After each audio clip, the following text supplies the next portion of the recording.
When and how did you first become familiar with the concept of freedom of mind?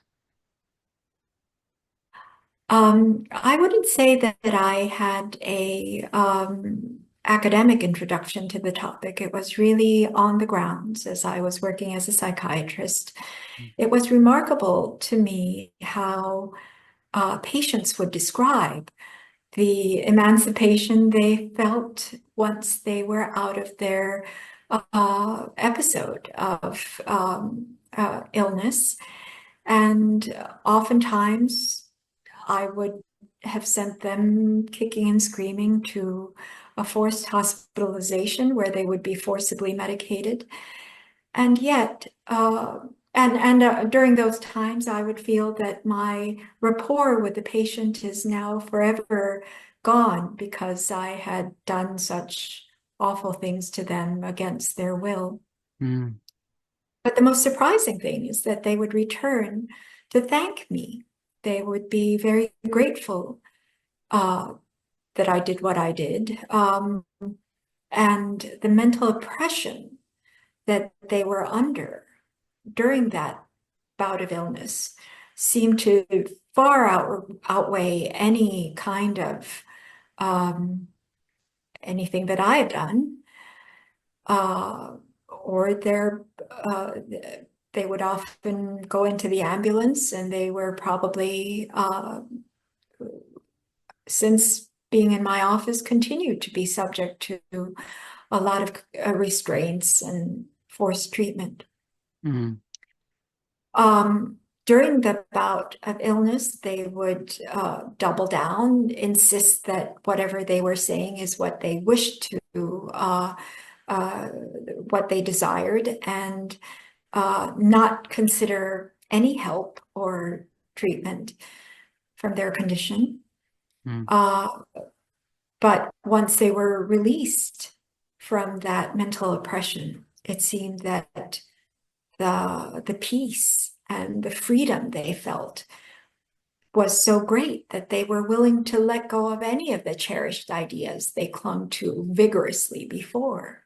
mm. So that was my introduction in a very clinical treatment Oh, setting. okay. And these were patients suffering from mental illness or suffering from a situational environment such as a criminal gang or a cult? These were initially they were from those suffering from straightforward mental illness. I worked in state hospitals where patients would get pretty ill or in state clinics.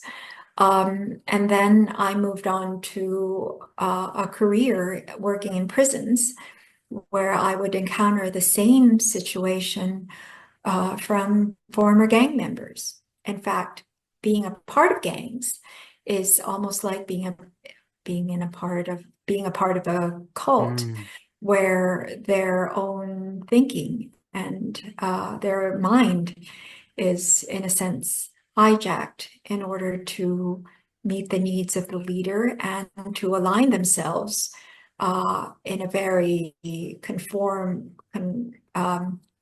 conformative way mm, in order to espouse a new doctrine or set of rules or way of being that defies the mainstream world. mm. And as you pursued your career in psychiatry, was the phrase freedom of mind, was that something in the lexicon at the time, or did that emerge later into your memory? Actually, it didn't come up very much in psychiatric settings, Okay. um, and it's seldom explicitly discussed. But Okay. I find it to be the goal of all treatment, that Mm, ultimately the goal of treatment is to enhance a person's mental health, agency, and freedom, and ability to choose in ways that would support whatever avenue of life they chose. mm, Uh, that's why the practice of psychiatry or mental health has no political affiliation or no ideological leanings. Um, yes, they say we lean to the left, but um, I didn't find that particularly so, especially in psychiatry. But Mm, nevertheless, our aim is always the same, to help the patient, the human being, achieve their own potential, which mhm. includes freedom of mind. Yeah. As you know, I've done a deep dive on the history of freedom of mind, how it appears in the literature. And in Buddhist and other more spiritual writings, freedom of mind is described as an inner peace, freedom for the raw and uncontrolled processes of the mind. As I like to say, kind of freedom from the mind itself. Is that a description you would subscribe to? And does it overlap with the psychiatric definition or understanding of freedom of mind? Well, I personally would say it overlaps because the situations I described, where one is experiencing mental oppression or even uh, subjugation to this mental pathology, um, that's an extreme situation. But Yeah. I think we all carry that condition to a certain degree. And the only way to be free of it is to find spaces in our mind where we can free ourselves from the world's conditioning. Mm, The world is very wounded. mm, I think most psychiatrists would agree with that. mm, Um, but it also is a barrier to our recognizing the true freedom we have, mm, uh, and the freeing quality of reality. So, in order to perceive that reality without the fetters of our conditioning and worldly um, messages of what is and what ought to be, then we can attain a greater state of freedom. mm. And that happens in Buddhist practice through meditation. Yeah. In other religions, it may happen through prayer and confession. Mm, Uh, I think the ultimate goal of all spiritual traditions is to try to obtain that greater state of not mm. only emotional health, but spiritual health. In my research on the history of freedom of mind, the oldest literary reference I found was at the end of the 16th century, and this was followed by a massive increase in usage at the time of the Enlightenment and the French and American revolutions, and also the anti-colonial independence struggles that followed. Can you talk about your study of history, in particular the Enlightenment, and the origin of thoughts that led to the French and American revolutions, and how it helped inform your work and current approach?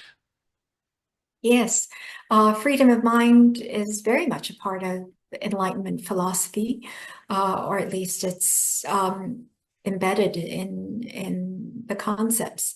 And I think you're referring to my studies before medical school, where I Mm, studied Enlightenment philosophy, especially Scottish and French literature, and was very inspired by Enlightenment ideals because it pointed to a greater state of societal mental health. Of course, I didn't call it that at the time, mm, but there was a great deal of freeing of the mind, educating oneself, and becoming self-reliant so as mm. to be able to govern themselves. And it was a great revolution in thought. So, in the French literature, Jean-Jacques Rousseau, he's quoted as saying to the effect that l'esprit humain, the human spirit, is free, but corporal humans are in chains. Does this reflect a presumption of the Enlightenment that the mind is free and that now the body needed to be free? And in retrospect, how do you consider this presumption? Can we say that it's faulty in ex post facto? Well, Jean-Jacques Rousseau may be said to be the first anthropologist, in Mm, that he was the first person to reflect on studying human beings. mm, So I think they were just awakening to their own mental freedom. Mm, So I wouldn't say it's so much a defect, but they were awakening to this mental freedom that they were recognizing that they had, and that they thought that the physical freedom should come as a consequence. mm, That since they had mental freedom, they were also entitled to physical freedom. What I think they had not encountered at that time, because they were still in the Ancien Régime, mm, which was monarchical and dictatorial. yeah. They had not yet experienced the mental slavery that would be used as a weapon against those who are nominally free. So, in other words, they hadn't yet conceived of a situation where you could be physically free, but mentally enslaved. Intrinsic to protecting freedom of the mind is the what is understanding what is mental slavery. So anti-colonial activists such as Gandhi, Martin Luther King, Malcolm X, they all underscored that true slavery starts with the mind, and mental slavery features very strongly in the declaration that you helped to author. In your work in psychiatry and violence prevention, how did you encounter the phenomenon of mental slavery? Well, I encountered it especially among violent offenders Mm, because they were my main population uh, of patients whom I treated. yeah. And oftentimes they were quite mentally afflicted, but it did not occur to them that, well, they often believed that they were leading uh, Mm, intelligent and clever lives, yeah. that they were gaining um, status and power above others. Mm, And they did not see how they were giving up um, greater their greater potential, let alone the fact that they would end up in prison for long periods of mm, time, if not the rest of their lives. yeah. And oftentimes they would do so in the spur of the moment to prove their dignity, their own pride of fighting for their uh, basically fighting to the death somebody who disrespected them. Mm, And they were willing to do that because uh, they had this notion that that kind of thinking was serving them, yeah. and also they would um, cheat, lie, and do bad things to other people, believing that they were winning, Mm, uh, despite the fact that they often ended up poor yeah. and convicted and again incarcerated.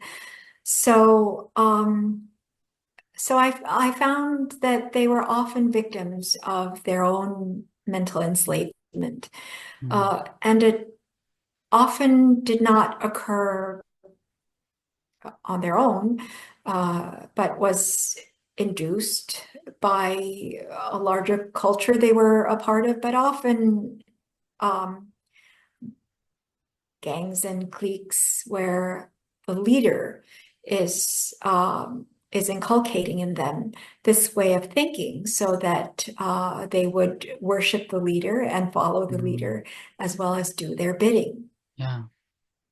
So in other words, they believed they had an internal, not an external locus of control, despite the contrary situation. Yes, and even Mm, younger people who would join gangs thought that they were coming into something that was wonderful, a place where they could be affirmed, where they would have a family, opportunity. Yeah. opportunity, um, potential for advancement because they were doing so poorly in the outside world. You come into a world where the rules are reversed, and you Mm, have the chance to become on you come on top rather than at the mm, bottom. Yeah. But then they are led to doing things that lead them to trouble and Mm, cannot pull themselves out of. And still they have to continue to convince themselves that they have made the right choice because the alternative is too devastating. Oftentimes I've treated gang members who had to kill police officers in order to be initiated into the gang, yeah. or kill another poor homeless person, for example. Mm, So the guilt of that and feeling that they would be vulnerable to being held accountable for these actions if they left the group, if they didn't have other people to watch over them, yeah. um, Mm. prevents them from freeing themselves from that mentality. Yeah.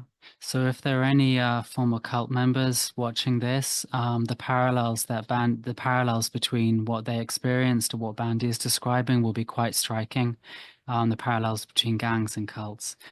Um, Today, freedom of mind is associated most with the anti-cult world, in particular the work of cult exit counselor Stephen Hassan, who actually is the person who I learned the term freedom of mind from originally. He's authored a book of that title, and he now runs the Freedom of Mind Resource Center, which works to protect people against authoritarian cults, and also intervene in family and situations of loved ones. How did your work come to dovetail with Stephen Hassan, and what have been the main lessons learned from the rise of authoritarian cults over the last few decades? I think just for the reasons you described. Mm, Um, the Trump era, which became a vast authoritarian cult following, is very much like any other cult or gang, as you mentioned. yeah. Um, it's it's through mental manipulation. There's a Mm, reason that anti-apartheid activist Stephen Biko said that the mind is tyranny's battleground. mm, It's their battleground for power. mm, Um, and in order for a dangerous, unfit individual to rise to power, he had to manipulate people's minds.